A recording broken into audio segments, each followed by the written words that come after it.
Naitwa Silvani Mng'anya, ni afisa programu mkuu wa Agenda, lakini katika mradi huu ndiye mratibu wa jumla au mradi ambao utatekelezwa katika nchi 3 za Tanzania, Kenya na Ethiopia. Mradi huu unalenga kujenga uwezo wa wadau wa kuondoa matumizi ya viuatilifu hatarishi kwa kutumia njia mbadala ambazo hazitumii viuatilifu, njia za kiikolojia au kwa kutumia kilimo hai, njia endelevu za kuendesha kilimo. Mradi huu ni mradi wa miaka 3 ambao utatekelezwa katika hizi nchi 3 za Kenya, Tanzania na Ethiopia, lakini kwa malengo kwamba baadaye inaweza kutumika kwa ajili ya kuendelea au kuendelezwa katika nchi nyingine. Na mwisho wa siku tunatarajia mradi huu baada ya miaka 3 walau umejenga uwezo wa wakulima 3,000 au umejenga uwezo wa kuondokana na matumizi ya hivi viuatilifu hatarishi kwa kutumia kilimo endelevu, aidha kwa sana kwa njia ya kilimo ekolojia, nasema kilimo hai pia. Na katika mradi huu kuna malengo ya mradi ambao tunalenga katika makundi, kwamba kundi la kwanza ni kuangalia wale wazalishaji wenyewe wakulima wadogo kwa makundi ya kijamii, community. Lakini kundi la pili ni kuangalia ile mitandao ya wadau mbalimbali, kuwajengea pia uwezo wa kutumia taarifa zilizopo, kwa maana kuweza kusaidia hata kwenye tafiti kwa ajili ya kuwezesha uondoaji wa hivi viuatilifu hatarishi kwa kutumia njia za kudumu au njia endelevu. Na eneo la tatu ni kwa ajili ya masuala ya kisera na kisheria, kwa maana kwamba kushirikiana na serikali na mamlaka zinazohusika kuona kwamba pengine katika sheria na sera ambazo zipo ni wapi ambapo pana mapengo ambayo yanahitaji kujazwa ili kusaidia kuboresha uendelevu wa njia endelevu za kilimo badala ya kutumia hivi viuatilifu hatarishi ambavyo vimeonekana madhara mengi kwa mazingira na kwa afya ya binadamu. Na hii ni kutokana na taarifa ambazo zimetolewa kwa njia mbalimbali. Ikipo hata taarifa ambayo imetolewa na Shirika la Afya Duniani wanasema mwaka 2016 takriban watu 155,000 walikufa duniani kutokana na madhara ya viuatilifu hatarishi. Lakini taarifa za karibuni zinasema kwamba kwa wastani watu 1,600,000 wanakufa au kuhatarisha maisha yao kutokana na madhara haya ya viuatilifu hatarishi. Kwa mradi umelenga katika eneo hilo kwa kuzingatia mwongozo ambao umetolewa kupitia mwongozo wa kidunia au Global Framework on Chemicals, kwa maana kwamba walau kufikia mwaka 2035 hivi viuatilifu hatarishi vimeondolewa katika matumizi na hasa katika kilimo. Kwa upande wa mikoa ambayo tutaanza nayo, kuna mikoa ambayo tumeifikiria, lakini kwa sababu ni warsha ya wadau, tutakaa nao kwa upande wa Tanzania kushirikisha yale mawazo yetu kwamba tulifikiria tuanze hapa na hapa kwa sababu hizi hapa. Lakini mwisho wa siku, kwa sababu mradi wa kitaifa, huu mkutano utaelekeza kwamba pengine sababu hizi pengine twende eneo hili badala ya eneo ambalo limefikiriwa awali. Lakini kwa sasa tumefikiria kwamba twende Morogoro, Kilosa, Mvomero, kwa maana kwamba kuangalia mazao ya kwa maana pamba, upande wa mazao biashara na mazao mboga mboga. Lakini pia Kilolo hasa kwenye mazao mboga mboga kutokana na matumizi makubwa ya viuatilifu katika maeneo hayo. Lakini pia upande wa Arusha kwa maana Karatu na Mangola ambako pia kuna matumizi makubwa ya viuatilifu hivi hatarishi.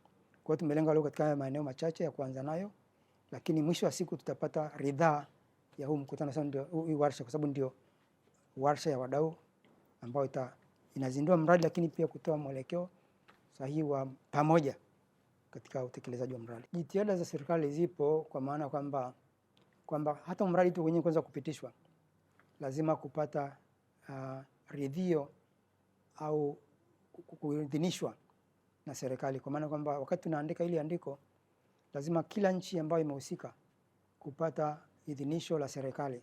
Na kwa upande wa Tanzania tulipata idhinisho kutoka kwa mamlaka ya viuatilifu na afya ya mimea TPHPA, lakini tulipata idhinisho kutoka ofisi ya taifa ambayo inatekeleza hii framework, Global Framework on Chemicals, ambao ni mkemia mkuu wa serikali. Kwa hiyo tulipata idhinisho hilo. Lakini la pili, hapa karibuni, kwa sababu huu mradi ni kama muendelezo wa kazi ambazo tumekuwa tukifanya miaka mingi huko nyuma. Kwa hiyo hapa karibuni pia hii mamlaka ya afya ya mimea na viuatilifu TPHPA imetoa orodha ya viuatilifu ambavyo vinatakiwa viondolewe, viuatilifu hatarishi. Vipo takribani 18 ambavyo vina muunganiko na hivi viuatilifu hatarishi, lakini kwa jumla yake ni zaidi ya 100 ambavyo vimeorodheshwa, ila kwa maana ile makundi sasa ya viuatilifu hatarishi yako katika makundi 18. Kwa hiyo hii tayari ni hatua ambayo serikali imeonyesha, lakini ukiangalia pia mjumuisho wa washiriki wa warsha hii, wizara ambazo zimeshiriki, mamlaka ambazo zimeshiriki, ni dhahiri pia kwamba serikali inaunga mkono mradi huu na hatua zinazochukuliwa au mapendekezo yanayochukuliwa kupitia mradi huu. Mradi huu umelenga katika maeneo mawili, kwamba pamba ni kati ya maeneo ambayo imeonekana yatumia viuatilifu vingi, hata kwenye pia hizi mboga ni kati ya mazao ambayo yanatumia viuatilifu vingi. Lakini kama ilivyoelezwa ni kwamba huwezi ukaenda na mazao yote kwa pamoja, lazima uwe na mazao ya kuanza ili kupate nguvu ya kutoa, kwamba walau kwa kutumia mazao mawili kuna kinachoweza kufanyika. Kwa hiyo yamechaguliwa kwa mazingira kwamba ni mazao ambayo yanatumia viuatilifu vingi, lakini pia ni mazao ambayo tunakutana nayo kwa njia mbalimbali. Kwa mfano mboga, hakuna mtu ambaye hali mboga kwa njia moja au nyingine. Lakini pia pamba ikiwa pia zao la biashara ambalo ni zao muhimu kwa mazingira ya kwetu, na ni pia zao ambalo linapigiwa chapuo kidunia pia, kwamba matumizi ya viuatilifu katika uzalishaji wa pamba upungue. Kwa hiyo leo tumeanza na haya kama tu sababu mradi huwezi kwenda mazao yote au maeneo yote, la wale upate pa kuanzia. Ushauri ni kwamba viuatilifu hivi ni hatarishi kama vinavyoitwa, na hatakuanza kuvita sini mikataba ya kimataifa, mashirika ya kimataifa ambayo yameona kutokana na madhara yake ya viuatilifu hatarishi. Kwa Kiingereza wenzetu wanaita highly hazardous pesticides. Highly kwa maana ile hatarishi. Na kama nilisema ni katika orodha ya viuatilifu kwa ujumla ni viko vichache ukilinganisha na idadi ya jumla ya viuatilifu, lakini hatari yake ni kubwa sana. Kwa hiyo wale wanaotumia viuatilifu pasipo kujua madhara yake, ni vizuri kuchukua tahadhari. Pale inapowezekana kuacha kutumia viuatilifu, waache kutumia. Lakini pale ambapo wanaona kuna haja ya kutumia viuatilifu, ni vizuri wakapata ushauri kwamba je, kweli katika mazingira hayo ambayo wapo ni lazima kutumia viuatilifu? Lakini kama kutumia viuatilifu, je, vile ambavyo wanataka kutumia ni viuatilifu sahihi? Kwa hiyo tuepuke matumizi ya viuatilifu tu kwa kufuata mkumbo au kwa kuhisi kwamba basi kuna mdudu mmoja aanze kuchukua viuatilifu na kuanza kunyunyiza. Wala kupata ushauri pale panapostahili, lakini kwa kutambua kwamba viuatilifu pia ni hatari kwa afya ya binadamu na mazingira. Kwa jina naitwa Vera Ngowi, ndio jina lililozoeleka. Ni mstaafu, ni mtafiti ambaye nimefanya kazi kwa miaka mingi sana kwenye masuala ya viuatilifu. Nilianzia TPRI kabla haijaondolewa, baadaye nikahamia MUHAS. Sasa hivi nimestaafu, lakini bado naendelea na shughuli za utafiti, na nimebobea zaidi kwenye masuala ya afya, jinsi inavyoathirika na viuatilifu. Haswa naita ni pesticide toxicology, ni usumu wa viuatilifu na athari zake kwa viumbe ambavyo sio lengwa, na nimejikita zaidi kwenye athari kwa wakulima, kwa sababu nimeona wakulima hawana mtu wa kuwasaidia kuangalia madhara haya, kwa sababu OSHA inaangalia wakulima wale wakubwa, na Tanzania tunajua wakulima wadogo ndio wengi na ndio wanaathirika zaidi na viuatilifu. Kwa hiyo mimi nimejikita kwenye eneo hilo. Nimefanya tafiti nyingi tangu miaka hiyo nikiwa TPRI kujaribu kuangalia, je, hivi viuatilifu vina athari kwa watu na vinawaathiri kwa namna gani? Kwa hiyo tumeendelea na hizo tafiti, na nikiangalia tulikotoka miaka hiyo ya 70, maana udhibiti wa viuatilifu ulianza mwaka 79 officially kwa hapa Tanzania baada ya Jumuiya ya Afrika Mashariki kufa.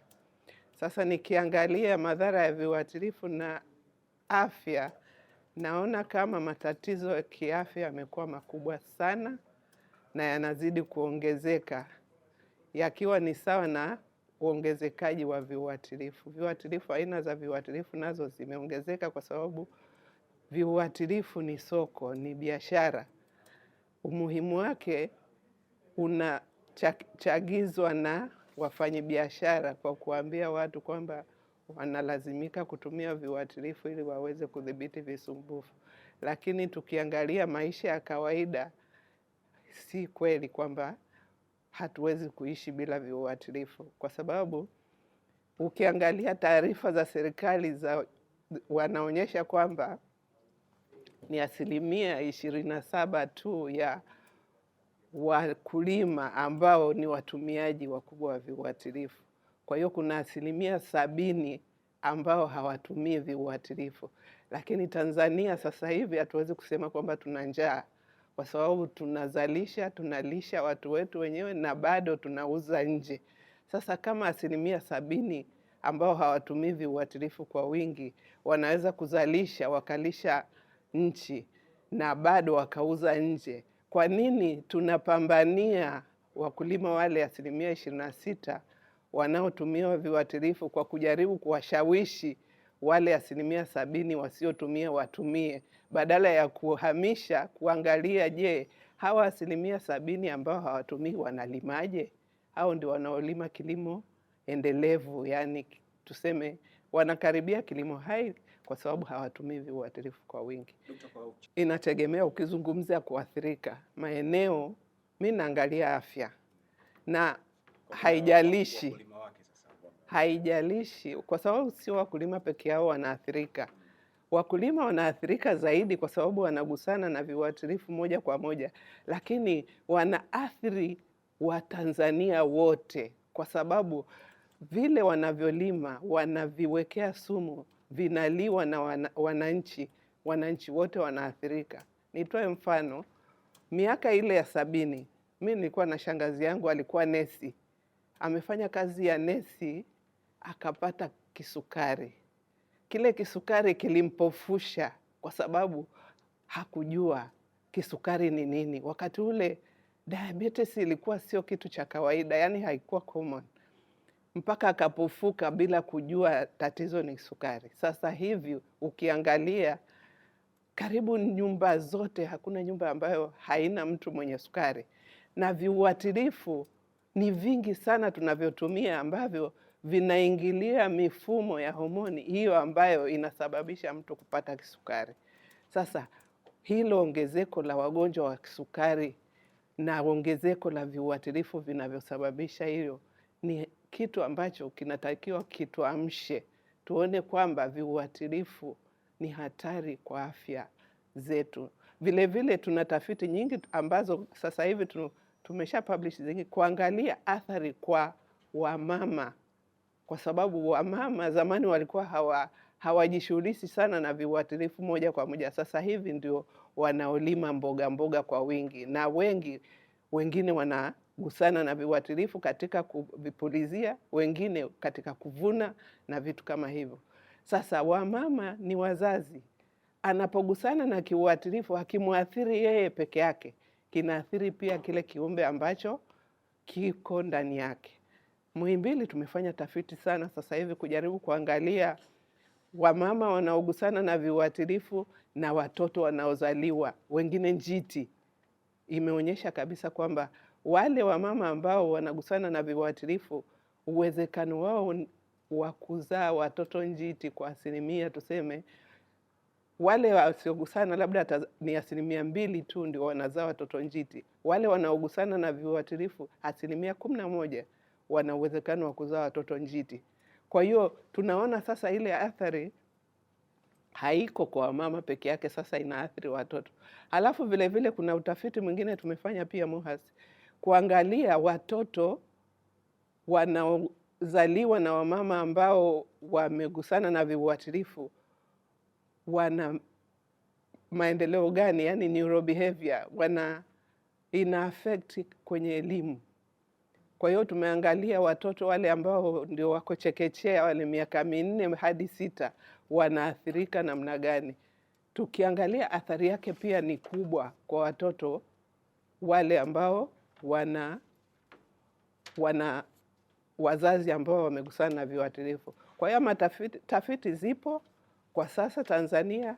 Kwa hiyo huu mradi unatusaidia sana kuonyesha watu kwamba kuna umuhimu wa kupunguza viuatilifu, na kilimo hai au kilimo endelevu kimefanyika nchi zingine kama Ethiopia na Benin kwenye pamba na kwenye mboga na kikafanikiwa. Kwa hiyo tutafurahi na tunafurahi. Wakati huo tulikuwa tuna matatizo kuona kwamba serikali ilikuwa kidogo ina wasiwasi kwamba hiki kitu hakitawezekana, lakini tunashukuru kupitia mradi huu serikali nayo imeingia kuona kwamba kweli kuna umuhimu wa sasa kuanza kuangalia kilimo hai, na tunategemea kwamba tukishirikiana mpaka hiyo miaka 3 ipite, tutapata zawadi ya kupunguza athari kwenye afya na kupunguza pia athari kwenye uchumi, kwa sababu watu hawatapoteza fedha zao. For this project in East Africa, representing the Global Framework on Chemicals Fund for the Secretariat based at the UNEP offices in Geneva, Switzerland. Well, today is the inception workshop for the project, but I've known this team for many months, and they've been through an arduous process, a very competitive process, an international competition with other project proposals coming from continents around the world. The final decisions were made by the executive board of the GFC, and it is a testament to the skill and the trust that the board and the GFC stakeholders have in this group that they were able to be selected in such a competitive fund. I'd prefer to talk about the pesticides challenge here in Africa. One of the reasons that these projects, so there are 2 projects. There's a project here in East Africa, which is being represented here in Tanzania by Agenda, but also with other organizations, CJAD in Kenya and PAN Ethiopia. There's another project in West Africa, making up 4 different countries. So those were 2 of the 4 that were selected by the executive board. Both of them focus on HHPs. That's a huge investment by the GFC Fund in HHP reductions in Africa. And it's a testament to how important HHPs are, that is recognized within Africa, but also internationally. The donors in many cases are from European countries, but they understood from the negotiations, very difficult negotiations, very long negotiations at ICCM5 in September 2023, where a number of countries came to the table and insisted that we have a target A7 under the GFC to support the reduction of HHPs, highly hazardous pesticides, and particularly in Africa. The fund is our way to fulfill that promise and to implement that promise here in Africa. Asante sana ndugu waandishi wa habari. Kwa jina naitwa Daniel William Ndio, ni mkurugenzi wa huduma za udhibiti nikisimamia masuala mazima ya kemikali nchini Mamlaka ya Maabara ya Mkemia Mkuu wa Serikali. Niko hapa kwa capacity ya Mkemia Mkuu wa Serikali Daktari Fidelis Mafumiko, nikiwa nimemwakilisha kuja kufungua kongamano la kimataifa la wadau wanaosimamia au la wadau wa sekta binafsi au kwa maana ya NGO ambazo zinatekeleza mradi unaohamasisha matumizi ya viuatilifu salama.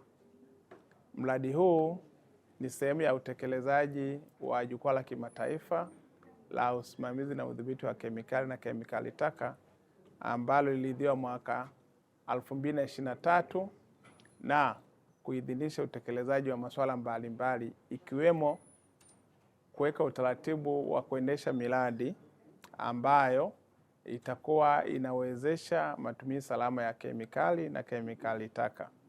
Leo hapa tunazindua mradi au tunazindua utekelezaji wa mradi ambao unatekelezwa na nchi 3, unatekelezwa na Tanzania, unatekelezwa na Kenya, unatekelezwa na Ethiopia.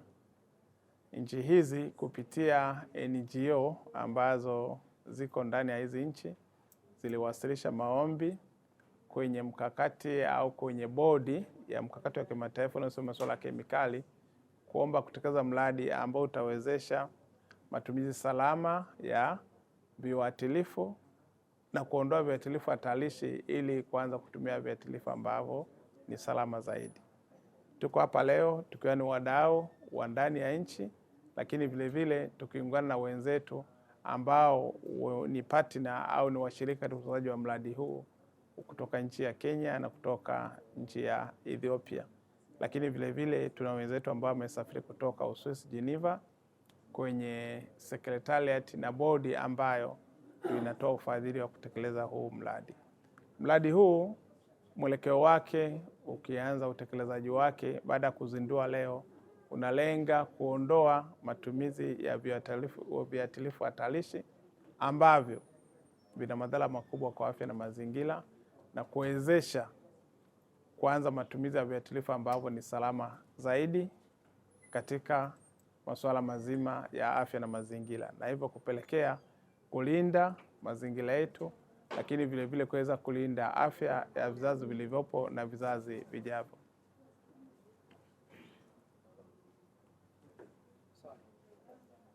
Labda ni kwa namna gani sasa serikali itahakikisha matokeo ya huu mradi baada ya kutamatika hiyo miaka 3 ambayo inaendelea kwa na impact positive? Kuhakikisha matumizi sahihi ya matokeo ni kwamba tuliopo hapa ni taasisi zote za muhimu za serikali. Tuna ofisi kutoka ofisi ya makamu wa rais, tuna ofisi kutoka ofisi ya mkuu wa serikali, lakini vile vile tuna watumiaji ambao ni Wizara ya Kilimo na ambao ni watekelezaji.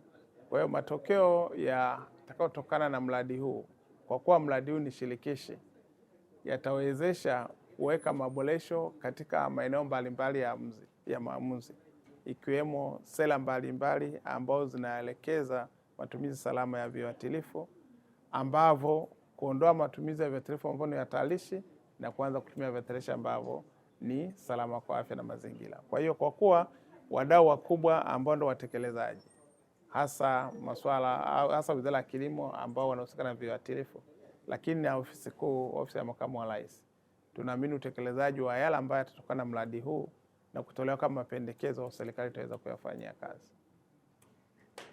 Maybe kulingana na jiografia ya Tanzania tunavyojua kulima, na unaona urahisi kwa wakulima wetu namna gani ni mapokeo yake, experience yake? Kulingana na setup ya mradi, kawaida unapokuwa unaendea grupu kubwa hauwezi ukawa kwamba kila mmoja itamfikia, lakini unaainisha watu mbalimbali katika maeneo mbalimbali ambao unafanya kama wao ndio wakawafundisha wengine.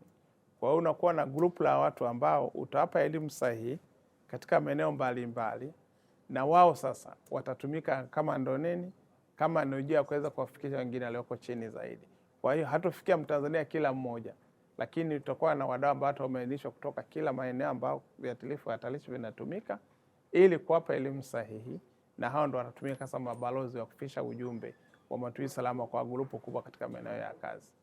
Ila hamna mikoa ambayo tayari mnasema hii Tanzania, kwamba tuna hii ambayo Mtanzania kama kisista tale mpango upo, kwa sababu utekelezaji sio katika phase. Mradi huu ni wa miaka 3. Kwa hiyo ndani ya miaka 3 maeneo yote ambayo yanahusika yatakuwa yamefikiwa, na kuna mpango maalum ambao umeandaliwa utekelezaji wa huu mradi, kwamba utakapoanza utafikia kundi hili, utafikia kundi hili, na lengo ni kwamba mpaka mradi unaisha maeneo hasa ambao ya wakulima ambao kwenye hatari hiyo wote wamefikiwa kupitia wawakilishi ambao watakuwa wamepewa elimu sahihi. Kwa hiyo mpango upo ndani ya kutekelezwa kwa miaka 3 kuhakikisha kwamba makundi yote ambayo yanahusika, hasa wale wawakilishi ambao watafikisha ujumbe kule kuliko chini kwa wakulima, makundi yote wataweza kuwa wamefikiwa. Lakini uzuri vile vile kuna mfumo wa kiserikali ambao upo. Kwa mfano, tuna taasisi yetu Mamlaka ya Udhibiti wa Afya ya Mimea, ina maeneo sehemu zote. Kwa hiyo unapotoa elimu sahihi kwa wao, na wao kwa kuwa ni washirika kwenye mradi huu, ina maana inarahisisha kuweza kupeleka ile elimu sahihi kwa urahisi zaidi kuliko ambavyo ungetumia njia nyingine ambayo ni ngumu zaidi kufikia. Kwa kuwa wao wako kila sehemu na tayari wanafahamika, na uzuri wako na mamlaka ya kisheria kufikisha elimu ambayo inatakiwa au na kile ambacho kitakufanyika inakuwa ni rahisi zaidi.